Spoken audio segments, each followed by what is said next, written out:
Good day everyone! Ako si Angel, ang inyong lingkod Rai TV. So sa video ko na naman ngayon ay ibabagi ko na naman ang aking tugon sa katanungan na isa nating taga sa Bebeke. Shout out po sa iyo. Sana ang interpretasyon na ito ang sagot sa iyong katanungan at parang din sa inyo dyan na may katulad sa panaginip na ito. Paalala ko lamang lagi na ito ay isang general interpretation kaya unawain nyo at tingnan mabuti ang mga nangyayari sa inyong buhay ngayon at gamitin ang inyong sariling intuition at mag-connect directly sa mga impormasyon na maaaring ibabahagi ko.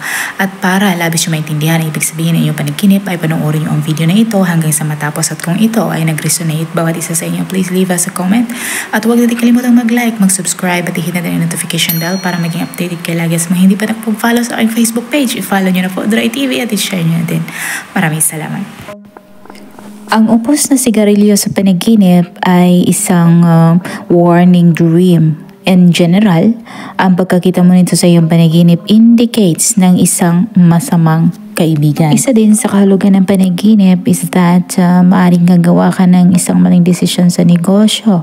At sa ibang interpretasyon naman, ang panaginip ay maaaring nag-indicate na meron kang malalalim na desire na matikman ang kaginhawaan sa buhay or ang iyong field of interest ay masyadong malawak at gusto mong gumawa ng changes constantly. At kung sa iyong panaginip ay nakikita mo ang mga upos ng sigarilyo sa tray sa loob ng iyong bahay, ang panaginip ay maaaring nag-indicate na ang iyong past days ay nasasayang.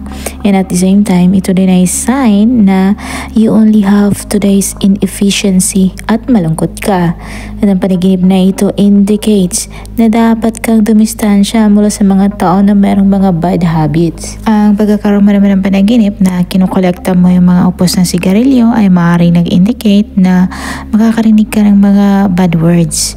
At ang panaginip ay maaari din nag-indicate na ang kaguluhan na yung nararanasan dulot ng kahirapan will hurt your pride at kakailanganin mo ng tulong and will be extremely worn out spiritually. Ang panaginip ay maaari din nag-indicate ng kondisyon sa iyong buhay na hindi nag-improve.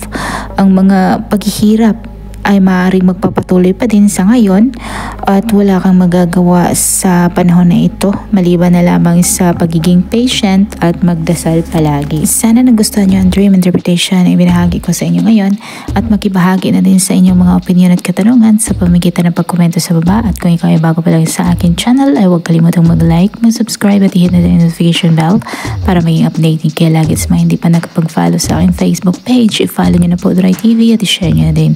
Maraming salamat. Hanggang sa muli. Paalam.